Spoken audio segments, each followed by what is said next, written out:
Welcome to Charter California Edition. My name is Brad Pomerance. We are joined by F. King Alexander. He is currently the president of Cal State Long Beach, but sadly not for long. He is joining the Louisiana State University system as its chancellor. Congratulations. Well, thank you, Brad. What a terrific move for you. What I'd like to do is look back at your really illustrious tenure at this campus and then look forward. Great. For what are you most proud as the head of Cal State Long Beach? Well, I'm most proud that our students have never graduated in record numbers like they are now, and that's every ethnicity.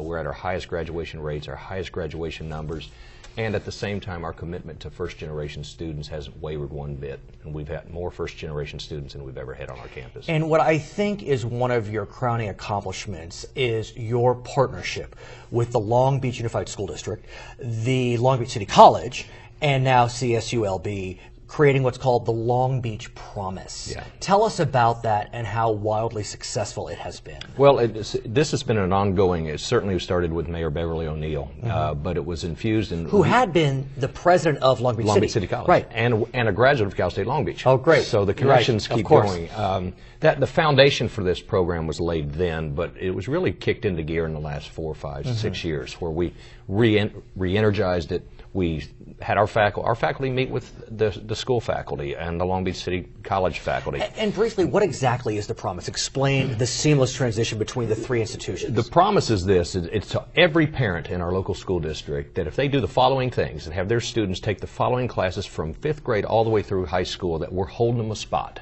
No matter how many applicants we get, which we received 88,000 last year, our local students are protected if they do the following things and pay attention to all the things, the information we provide for them. They're provided a spot free of charge at Long Beach City College for first semester, and they're provided a spot from Long Beach City College into us or into us as freshmen from the beginning.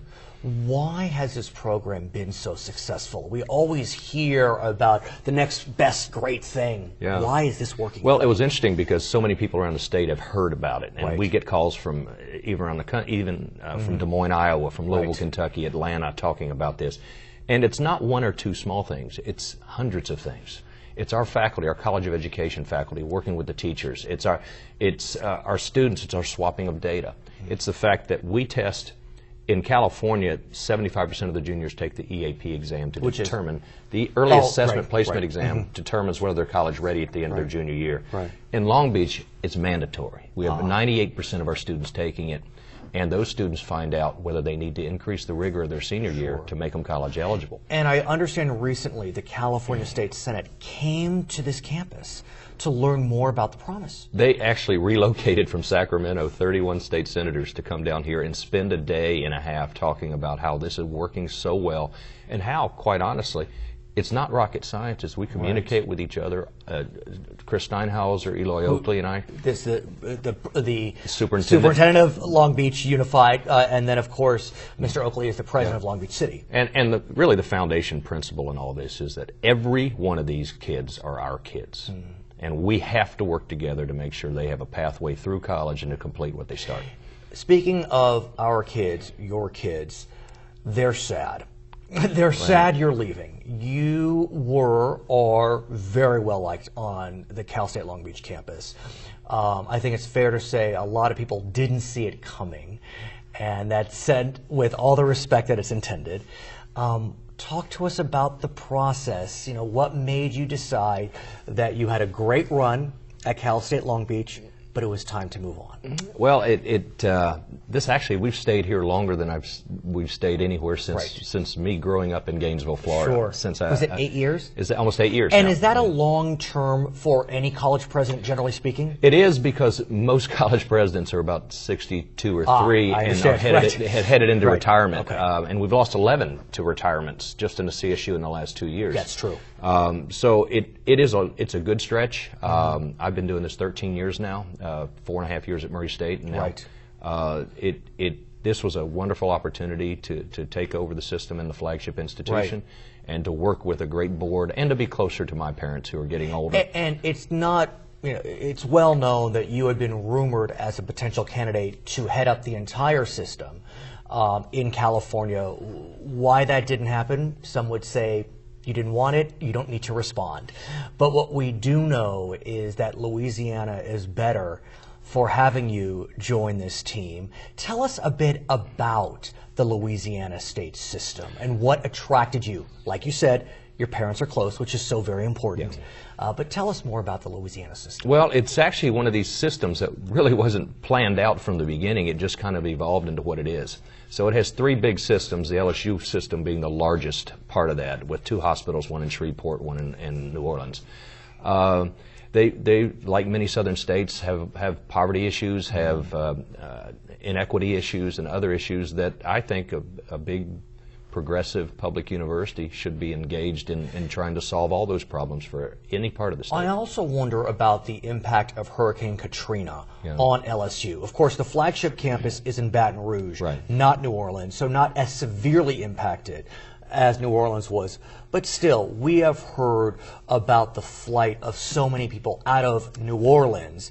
It's not clear to me if they stayed in Louisiana. I understand many went to Texas. So how has the system generally been impacted by Katrina? I mean, I think about Tulane. I mean, that was a campus that was hammered. That's a private school. I understand. It's come back nicely. It's come back. They've done a good job at Tulane. I would just interesting because we've gone down. We take an alternative spring break trips with our students from Cal State Long Beach, and twice I've gone down and we've gone into the 9th Ward and built houses and homes, and we've gone out into the parishes to work together to do this for during spring break. And there is still quite a bit of devastation in the area, and a lot of people haven't returned. But it is rebuilding. They've got certainly good leadership at the state level, and they've got good leadership in New Orleans. Do they? I mean, the mayor of New Orleans, the former mayor was recently indicted. There's that whole Huey Long history. Yeah, but Mayor Landrell's there now, and he's very well connected, and everybody is pulling together down there in a way that I'm not sure they've been able to say they were able to do that in the past. So what about Baton Rouge? I mean, was that community impacted as severely as New Orleans? Is the community grown in population? It actually is growing. The downtown area is growing. It's an area that it's uniquely positioned because it's the home of the state government and the home of the flagship university. A bit like Austin, Texas, a bit like Madison, Wisconsin, and a few other states like that. So it has a highly educated population in that area that are constantly looking to build businesses or looking to utilize the strengths of the university in engineering and sciences and other areas to start attracting businesses, certainly back to Louisiana and bringing them into that region of the country. Are you bullish on the Cal State system? You know, so many people are so frustrated with what's happened to higher education in California, both Cal State and UC. Proposition 30 did pass, which some would argue was a tremendous blessing. But again, many have said it really just stopped the bleeding. It didn't repair the damage of the recession. That's right. It gave the first flicker of hope that we've seen in probably 4.5 years. So we didn't have to make massive mid-year cuts. We've got a long way to go. California has hit its higher education system probably as hard as any single state has over the last 4.5 years.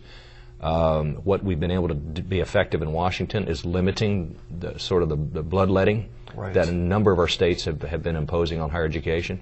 It's not just a California issue, though, because a report came out the other day that since 2008, states have cut higher education by 28% nationwide. So why do you choose to fight the fight at public universities and not jump on board at some well-heeled private institution? Well, I'm a fourth-generation public educator. I understand. And your father was? Father was the only president of 2 public universities in the state of Kentucky, and my grandfather was deputy superintendent of schools and in charge of desegregating the schools of the state of Kentucky. Great history.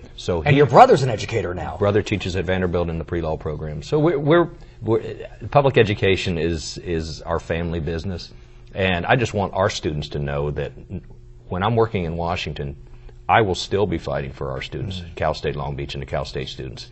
And I'll just be doing it with a different base. I understand. It'll be Baton Rouge. But everything we do in Washington is benefiting not only the students of California, but the public university students throughout the country. His name is King Alexander. He's the outgoing president of Cal State Long Beach. My name is Brad Pomerance. We'll be right back on Charter California Edition. How much more money will a California college graduate earn over his or her lifetime as compared to his peers with only high school diplomas? A college graduate from California will make $1.34 million over his or her lifetime when compared to counterparts with a high school diploma. Welcome back to Charter California Edition. I'm Brad Pomerance. You know I am a history nerd. I own it, I love it, and that's why I'm glad you're still with us right now, because we're going to be speaking with two individuals affiliated with Cal State Dominguez Hills, and we're going to learn so much about the greater South Bay area of Los Angeles County. And what happened there over the last 200-300 years really had a tremendous impact on the entire region, really the entire Southwest of the United States, or what is now the United States, and that's really the key to our discussion. We're going to be joined initially by Alison Bruesehoff. She is the Museum Executive Director at the Dominguez Rancho Adobe Museum. Alison, thank you so much for joining us. Thank you for having me, Brad. And as we start our discussion about the greater South Bay area, let's start with a land grant that was known as Rancho San Pedro. Yes. Tell us about it. So the story for us starts in 1784, but really the story of California goes back even to the 1500s when Spain had claimed what they were calling Alta California as their land. Right. They didn't do a whole lot with it. And then in Northern California, you had the Russians and the other Northern Europeans coming in to claim California for theirs. So many folks forget that the Russians were here. I mean, we Russians have were such here. fear of Russians or Soviets in the Cold War era, and yet they were on our soil. They were. In fact, there's a settlement up in Northern California that you can see. I was going to say. Okay, so in 1784, something very important happened. Yes, we had the Portala expedition. What that was is King Carlos of Spain felt they needed to do something with California, so he sent a group of soldiers along with Portala, and then later Father Serra, who helped set up the mission system. Right, and Father Serra, a well-known name in this Exactly. region. And one of the soldiers that went on the expeditions was a man named Juan Jose Dominguez. Dominguez, key phrase, key word. And he was a Spanish-clad soldier. What's interesting about that is most people think soldiers all wore suits of armor, when he did not. Their uniforms were 8 sheep hides. Really? How do we know this? Stitched together. I believe you, but how do we know this? Let me correct that. It's 8 cow hides. Sheep hides wouldn't work. Okay, continue, but how do we know this? We know this because there have been some found. Right. There are museums in Spain that have some. I don't know if there's any museums in California. And they've been documented as these leather-clad soldiers. So in 1784, we have Mr. Dominguez getting something very relevant. Yes, he did. When he retired, he knew that the King of Spain had set up the land grant system. And the idea was you could work the land grant as long as you gave 10% of your income back to the Kingdom of Spain. Juan Jose knew this. He asked for a land grant. He was given 75,000 acres. 75,000 acres. 75,000 acres. Paint a picture for us. What does that cover in modern day Los Angeles County? What that would cover today is from the ports of Long Beach and Los Angeles. Then if you travel up through North Long Beach, into the city of Compton, go to the outer areas of Compton, all the way then across to the ocean and down.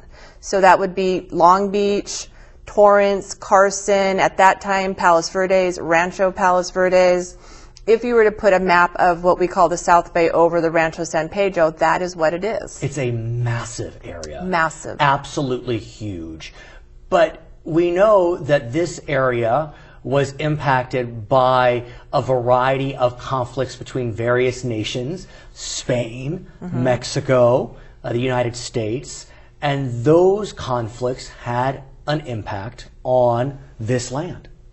They did indeed. When Juan Jose was given this land, it was Spain. Then Mexico gained their independence from Spain, and the Mexican government stepped in. Okay. Well, what that meant was the Mexican government wanted every person who had a land grant to reprove they owned the land.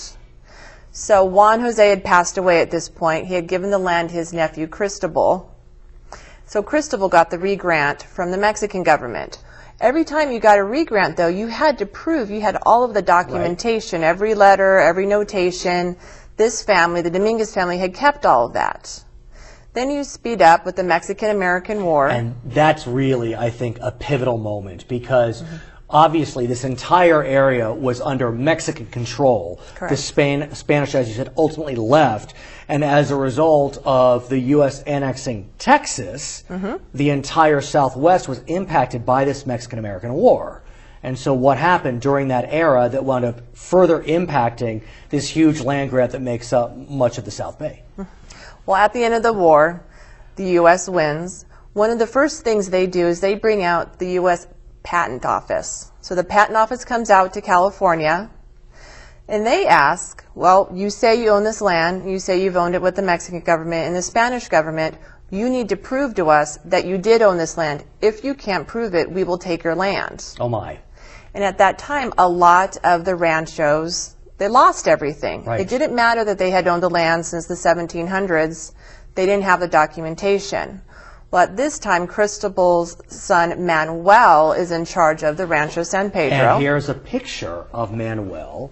You know, a handsome man, no doubt. Looks very Spanish. Yes, has he a does. much more Spanish look than a Latin American, Native American look. And this was a bright man. He kept papers. He kept his papers. And as a result, what happened? Well, as a result, because he had all of the paperwork, he was given the first land patent in California. It was signed by President James Buchanan. It was the first one of its kind in California that proved without dispute that he owned the land that they had been living on since the 1700s. But what's amazing about Manuel Dominguez is he played a pivotal role in the creation of the state of California. Yes, he did. Tell us about how he's somewhat of a John Hancock. He's definitely, he was mayor of Los Angeles 3 times. He was asked to be governor of California, but declined because it meant a lot of travel to Monterey. Right, which was the capital back then. And he sat on the Superior Court of Judges in Los Angeles. And after the Mexican-American War, he was known to be a very level-headed mediator. And he was one of the 7 delegates from this area to go up to Monterey to help craft and then help sign the California State Constitution. It is amazing that this name Dominguez that we know so well, as a result of this area, the campus, that it really dates back to this Manuel Dominguez who signed California's Constitution. I mean, I can't, my guess is so few people know that. I never knew it. Unfortunately, you are correct. Very few people know this. But what's nice is that the Dominguez Rancho Adobe Museum has been working to keep that history alive. Tell us a bit about the museum, and as you're telling us that, I do want to pull out one artifact from the Dominguez family that really kind of shines a light on the era into the 1800s. What is this? That is the family branding iron. And its relevance? Its relevance is it was the first branding iron ever registered in California, and what that means to this day, if you're a cattle rancher and you use that brand, that meant you have stolen one of the Dominguez cattle. Is it still being used? No, it's not still being used. I mean, not this used. one, but I mean, do the Dominguez family still own cattle? No, they do not. So what's also remarkable is that if you look at the Dominguez family and this area through the 1800s, such a different time. Yes. Not that long ago, if you think about it. This is the cover of a Harper's Bazaar. I think you can see it. The women are dressed quite Victorian-like. This is California, though. Yes, it is. So why do they dress like Victorians? When California was established, yes, it was considered very rugged, you know, the 31st territory. That didn't matter. All of the fashions that came from the East Coast came all the way to the West Coast. And so you dressed in the period of fashion that was relevant.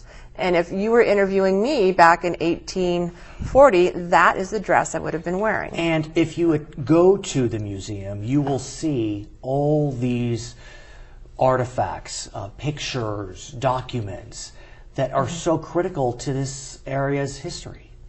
Exactly. Our museum had 14 galleries. It details the life of the family and how they lived through all the transitions. You're talking, Juan Jose came up here on a horse, and now we have, you know, planes flying overhead. And this one family saw every transition that happened in California. And when we come back, we're going to be speaking with a professor from Cal State Dominguez Hills. His name is Jerry Moore. He's actually an archaeologist. And we'll be talking about some of the things he's uncovered on what was originally the Rancho San Pedro Ranch. Alison, thank you so much for joining us. Thank you for having My me. name is Brad Pomerance. We'll be right back.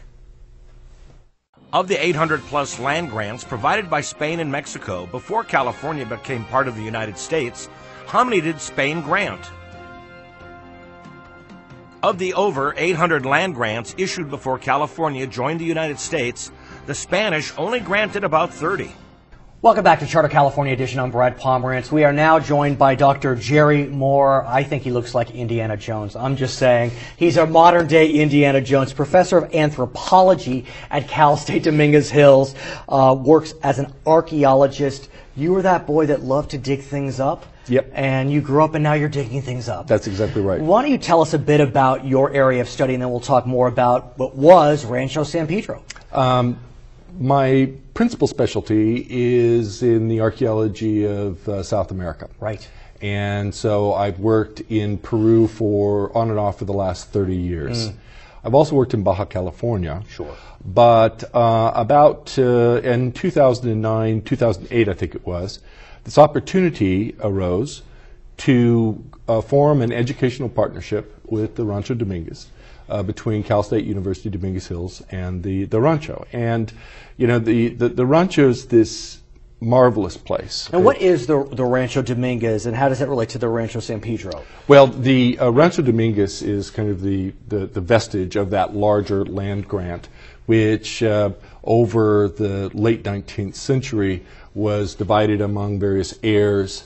And one whole generation of those heirs were all women who married into very well-known Anglo families, people like the Watsons, the Delamos, the Carsons. We know those names. Those names. Delamo Mall, Carson C. Exactly. Watson Land. Their names and their presence really leaves an imprint to this very day on the South Bay region.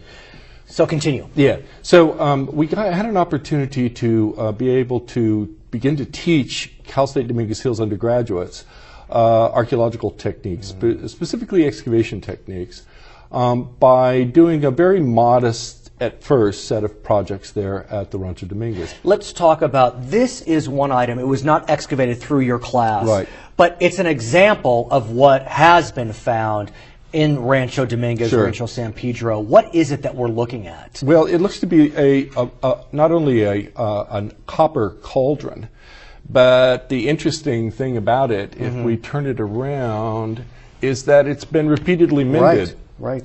And right there, you've got in your hands, there are multiple and complex stories that are literally embedded in this object. How old do we think this object is? I think it dates from the late 1700s, so it's a very early object. But it, for example, the LA County doesn't have much in the way of copper resources. So it immediately means that whoever got that pot had to trade for it, and that probably meant that they were in contact via ocean-going watercraft with the west coast of Mexico. But because it was so valuable and rare, just because you knocked a hole in it didn't mean that you would just cast it away. And so itinerant tinkers would come by and be able to mend that.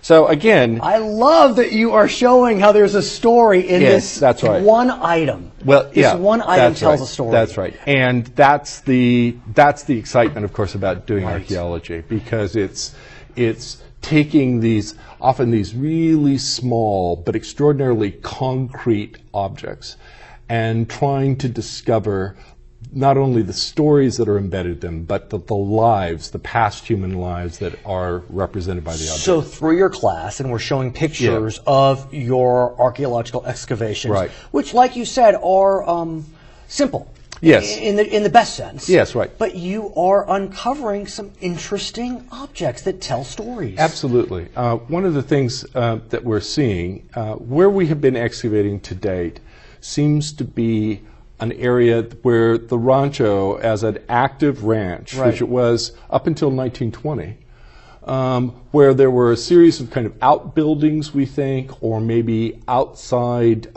like barbecue areas, where during the roundups or during the wheat harvest, large groups of field hands would be fed outside of the formal kitchen of the Rancho itself.